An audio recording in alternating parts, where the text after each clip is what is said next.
can put a canoe, a shark, a tent, a couch, a motorcycle, a Christmas tree, a surfboard, or just some general love, maybe a Christmas package. Just a fun Easter egg that if you're really looking for it, you know is back on the back of the Subaru. Hey Gearheads, and welcome to Garage Talk. I'm Corey. I'm Holly. Back there's Tucker. Yep, that's me. And we are in the new 2026 Subaru Outback. And in this video, we'll tell you how it fits our family of three.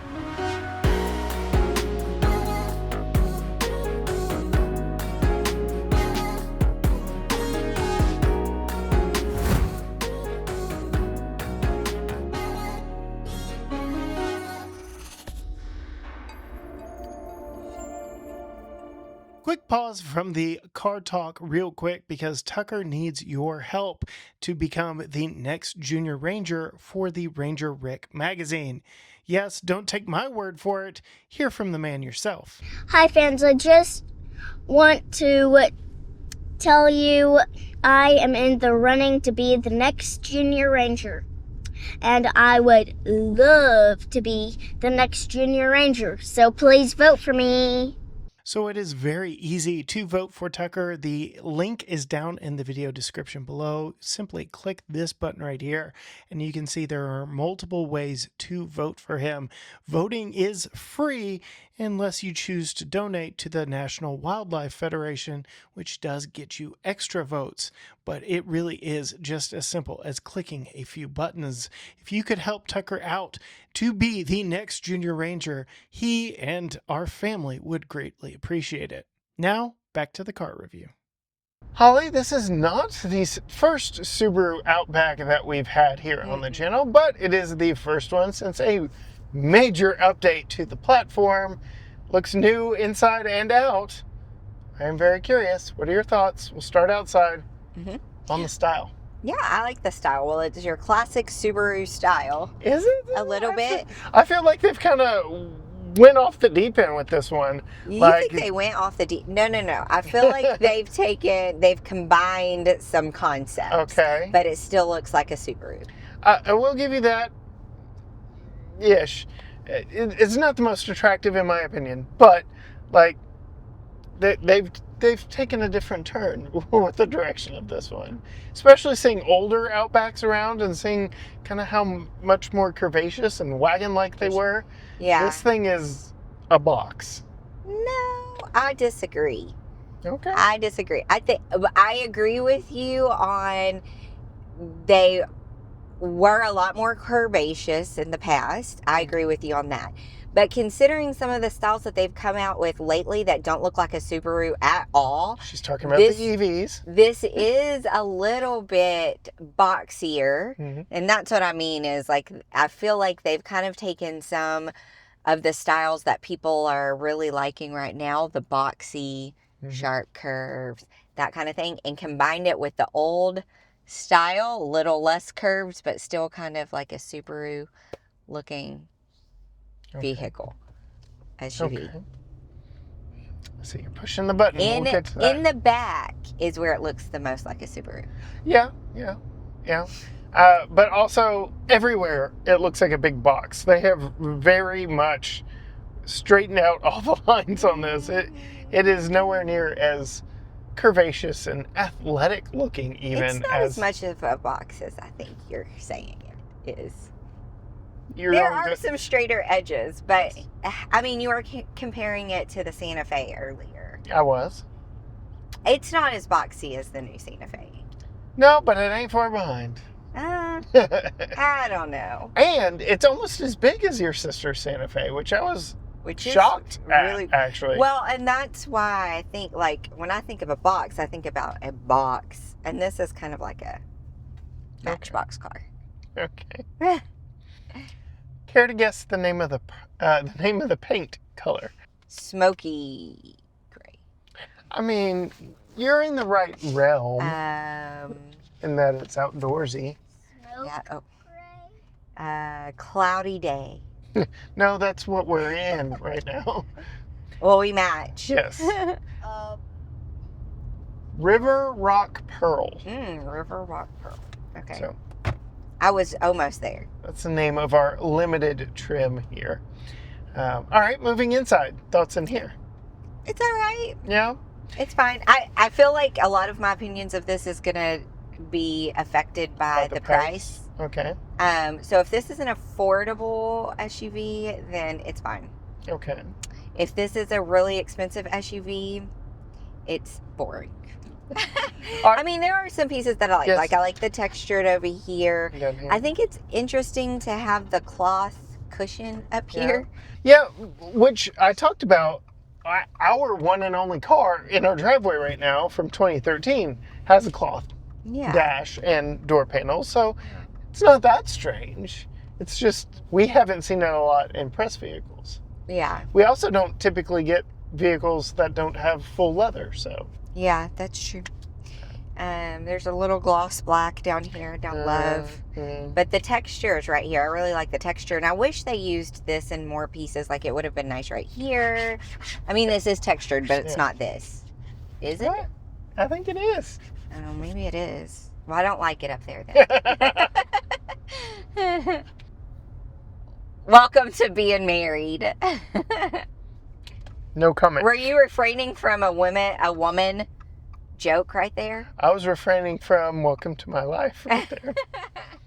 But, yeah. You have a lovely life. I do. Okay, so big changes here. New screen. They've lifted it, kind of changed the layout of it here. You've got digital gauge clusters, and we're already on the wobbly head test, so we'll come back to all that as we turn on the historic brick streets of downtown Tyler, Texas. Tucker, how's your wobbly head back there? Pretty smooth. Yeah? Ollie, what are your thoughts? You've been living with this car a whole lot longer than I have. That is true. I was out of town. They brought it to you, not to me.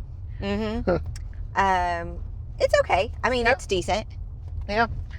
We're about to go over some decommissioned railroad tracks here. I'm not going to drive over that big log. Yeah, I mean, that was real smooth. Yeah. Right? I will say they erred on the side of making it a very soft suspension to make it very comfortable. We just took it to your parents and back. We did. It was a very pleasant ride. Yeah, it's very nice. The seats are comfortable. Yeah. It's not too bad. So the ride is good. All right. The ride is good. Back to the screen here. New orientation, new software running it. You've got a fully digital gauge cluster back there, different layout. Same Subaru steering wheel with 5 million buttons on it. Yeah. But what is it like living with this car with all the new tech and everything? What is... It took me 10 years to find the volume button. Okay, they did hide it way up here. So I've been using this on the steering wheel. Okay. And it blends in with all of the other gloss black I keep reaching here thinking it's going to be here where the hazard button is, but it's up there. Or these, I'm like, no. I don't love the placement of the speedometer. Yeah. Is it I still wish an there issue? was a head-up display. No. Because you can change how that screen is laid out, but it is, always on the right side. It's always on the right side. And no, it's not, but also my steering wheel is not where I want it to be. Okay. I want it to be lower. I want the steering wheel to be lower, but I can't lower it because then my hand will completely cover and it doesn't show a different place. So there may be something in the manual that we haven't found where it makes it in the middle, but currently, no. So I don't like that. Okay. Head-up display would erase all your concerns, though, right? Yeah. Okay. Yeah. All right. Dual zone climate controls, 3-stage heated seats that remember where they were set every time you turn the car off and back on, which is a big win for me. Thoughts on storage placement in here? Again, you've been living with this one. Got a little storage shelf here. I guess I could put our microphone case in there. It's not very large. You wouldn't want to lose something. Yeah. You put it in there and forget about it. Yeah. So this is something that's different. I've liked this little spot right here, which is probably for your handle, but like my sunglasses case fits perfect right there. You have your phone right there. Because you've got yours on the wireless charger. This is nice and It's a nice size. It's a decent size, probably medium. And then I noticed you were storing something here. I was storing stuff there. When I first got in the car. That's right, because I don't know how you've gotten this to stay, but it kept flying off at me. Got the magic touch. Speaking of, these are very thick and they have the... Yeah. And then your storage space over here is carpeted. Yes. Which is interesting. Nice. Interesting. Nice. I guess nothing will rattle right there. Yeah. So that's nice. And then we do have a glove box. It is damped. It is rather large. Tucker has the back seat back there. It is great. Anything you want to touch on specifically? We do have a fold-down armrest back here. Yeah, and you've got some AC vents and some power ports if you had a device back there. So you're in good position back there, right? Yep. What do you think we need to talk about next? Putting in my child safety seat. Yep, and I'll show off the rear cargo in this one. I do want to show you what it's like to put in Tucker's Graco Extend Fit child safety seat after I show you what the back seat is like for adults. First, the doors open up nice and wide. The elevated stance of the Outback means it should be very easy for me to just slide in. And you can see sitting behind where I've been writing this entire video, I've got tons of space. This is a very roomy back seat. I also have dual level storage back here with cell phone and tablet holders in the lower section and just a big pocket up here. We do also have that carpeted liner here in the lower door pocket with a much larger upper door pocket for storing some small items if you need it. We have two air vents on the back of the center console, heated outboard seats, and a USB-A and C port back on the back of the center console. We do have a rather large center tunnel because we do have Subaru Symmetrical all-wheel drive, so if somebody rides in the middle, they are going to have to straddle that. Speaking of the middle, we do have an adjustable headrest.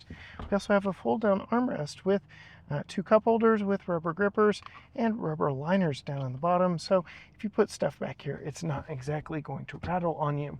We do also have this strap right here that allows the seat to recline. You can see this seat is reclined. The seat I am sitting in is upright, so it isn't much of a recline, but it's still something more than nothing. Before I bring in Tucker's car seat, I do want to show you that we do have this little panel right here that folds down and gives you very good access to your lower latch points. We actually have multiple latch points back here in the back of the Outback, though this center one is a little bit more obscure. You can see it is offset, so if you are going to be putting a child here in the center, you're going to be using and borrowing from the passenger side of the vehicle, as there is only one allowed to that center seat from the manufacturer. Grabbing his car seat and putting it in its rear-facing configuration, I want to show you just how much space there is in this large Outback, because I don't have to move that front seat forward at all for a rear-facing car seat, which makes the Outback great for families. You can see this is where I was sitting the entire video. So yes, plenty of space. I can still get to my storage cubby here. So lots of room in the Outback if you need a rear-facing car seat. Turning the car seat around and putting it in its forward-facing configuration, we will go ahead and drop the top tether back behind the car seat here and slide this into place. Being that we do have this removable panel here, it is very easy to get to these lower latches. Just make sure all your other straps are out of the way. That was the recline strap, but very easy to get in and get those strapped down and tightened down here on the side of the vehicle. Now the back seat does not slide, so to put that top tether in, we're going to have to go around to the back. Out back of the Outback, it says Outback, and we do have a power latch under the B in Outback, exposing the very massive rear cargo area here, which I really like. There is a ton of space here, and that is made possible by the overall boxy design. When it comes to putting in Tucker's child safety seat, it is a long reach for me to get in here and reach that top tether, and when I tighten it down, you can see we are squishing the seat. I wish we had more of a firm structure here, because yeah, we're even pulling down around this post here. It is going to be causing some long-term damage, I think, to this synthetic leather seating material. Just something to keep in mind, that we do have top tethers all the way across. We have multiple different places to store things, tie things down. We've got tie downs here, up there. We've got little bag clips that deploy from here and here. Lots of different unique storage areas, including this little cubby on the passenger side, all of which I really like. And I can expand the cargo space by pulling these levers here, which folds the 60/40 seat back down. Now, unfortunately, with Tucker's car seat in place, I cannot fold down this side, so I am limited to the 40% opening. I wish they would flip that to give me more space with a child seat in place. But that is not the last of the storage here in this one, because underneath the floor here, I've already left my hook out here to show you that we do have more storage underneath. This is where all of our tools are for changing a flat tire. You can see jack and your tire iron, things stored in this nice heavy duty styrofoam. Again, this will keep things from rattling back here. It also helps with road noise. But underneath, you will see a temporary use spare, completely protected from the weather underneath here, which is very nice. You'll just have to remove all of your luggage to actually get to it in the first place. I also really like this clip, making it very easy to get back there and access it if you need it. One last thing about the rear cargo area is this. I've been calling it the Subaru tent that they gave us, because this is our cargo cover. I do appreciate how it stores in a very compact manner, because, well, we have this zipper here. You can zip it up and be very small. But I've been calling it the tent because, well, there are multiple different places you can connect some hooks and magnets to install your tent rear cargo cover, which again, that is quite a bit of a reach for me, even at 5'10". And now we have a cargo shade in place, the Subaru tent, if you will. There are some fun call outs here on the Outback as well that I do want to show you, because Subaru does love pets. You can see they give you different measurements for how many animals can sit behind the back row and behind the front row here. So you have 75 inches of space behind the front, 42 inches of space behind the rear seat. So yes, that is quite a bit of a reach to the backs of those front seats. But yeah, 2 dogs back there in the back. You also can see just how high and how wide the rear cargo area is over here. Just some fun call outs. And then we can hit this button right here to close it.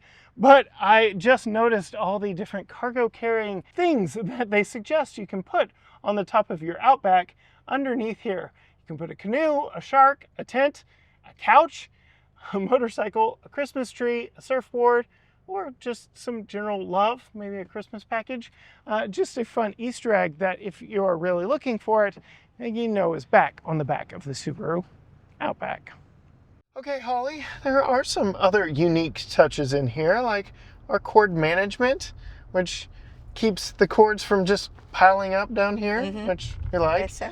Qi wireless chargers mostly worked for us. Yeah. You've already pushed the engine start stop button because it's awful. Yeah, it turns off.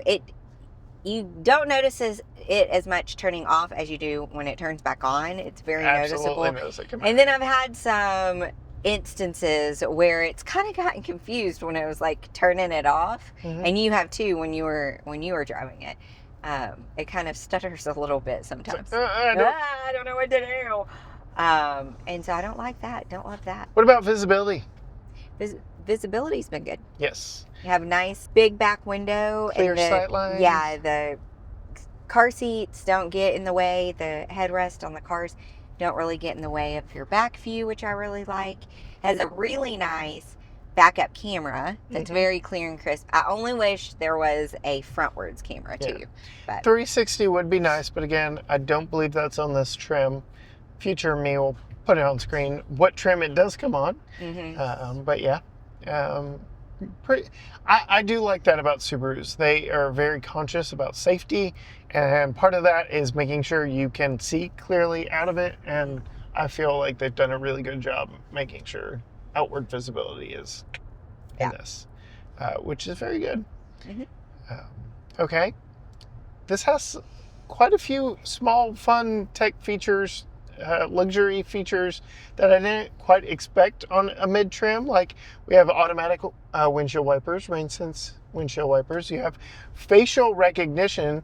We haven't even talked about, you have hard buttons for 2-person memory seats, but you actually have 5 facial recognition driver profiles that you don't even have to worry about buttons. You just sit in here and it says, hi, Holly, or hi, Corey, and it just sets everything back where you want it.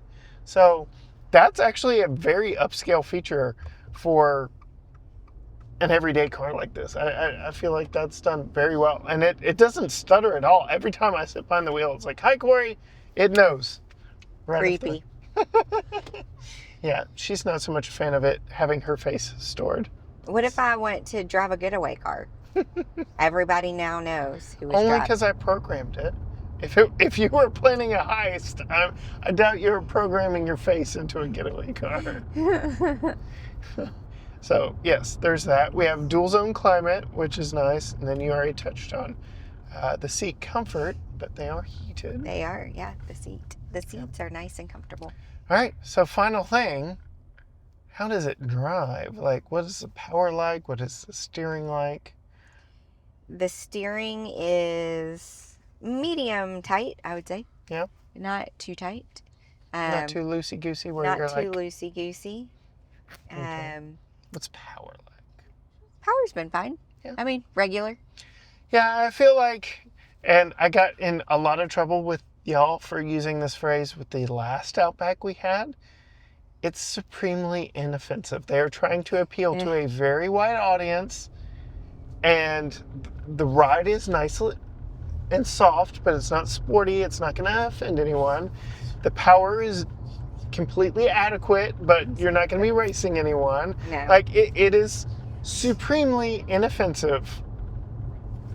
Why did people get upset with you using that phrase? I don't know. It's just, they're like, why would you say that? Choose a side. I'm like, it's completely all right. It's all right. It's fine. I mean, it's fine. Yeah. No complaints. We've got plenty of room for us, all our stuff, food that we brought home from your parents' house. Like, it's plenty spacious. The ride's been good. The comfort's been good. We've got blind spot monitors. You've got even a visual representation of it there in front of you. I mean, like, they've thought it through, which is saying a lot because Subaru is a boutique company and the attention to detail has really been top notch. So, yeah, I'm pretty impressed. Yeah, it's nice. Time to talk fuel economy and price? Yes. All right. So, this one is rated at 25 city, 31 highway, 27 combined. And our 26.2. 104.5, since I reset it, we are getting 26.2, which is a combination. So we're right there at the 27 combined. Yeah. Not too bad, not too bad. All right. This is the limited trim, which is not the top. There are some things we're missing, but it's got a lot of nice amenities. What are your thoughts on this? Is the lowest trim? Yeah. It's mid. Mid. 37. Close, but you undershot it. 42? Very close, very close. Okay. 43,560 as this one is equipped. The only added cost is the $395 for the River Rock Pearl paint. So, yeah, not too shabs. Yeah, not too bad. Could you see it in our driveway? Yeah, maybe. Yeah, maybe. Well, Holly, now that you know the price, you know the fuel economy, what are your top 5 favorite features for moms in the Subaru Outback? All right. Number 1 is the cargo space. Yes. Lots of it. Yes, very roomy. And we even have that little cubby back there in the back. And I like cubbies. Number 2, outward visibility is really great. Number 3, the automatic rain sensing wipers. Number 4, very handy on a day like today. Very handy on a rainy day like this. Number 4, safety tech. Lots of stuff built in, the blind spot sensors and all that fun stuff. Yeah. Yes, and number 5, the comfy seats. Yes, which we've put to good use today. 2-person memory. Yep. Well, Just five nice. person if you... A 5-person if you are okay with your face being scanned to the government. Who said it's going to the government? Oh, it's going to the government. And which government? All Ours? of them. Oh, okay. Probably. Well, on that note, if you want to see more from Holly, see a quick take of her top 5 favorite features of vehicles we test, go find her on Facebook and Instagram at Female Consumer. You can go check out Tucker's very own YouTube channel at Tucker's Talk on YouTube, where he talks about everything that he's into as an 8-year-old. And you can find all things GT Garage Talk at GT Garage Talk, Facebook, Instagram, X, TikTok, Threads, YouTube. Everything is at GT Garage Talk. But as for us in the 2026 Subaru Outback, until next time, gearheads. Bye. Bye.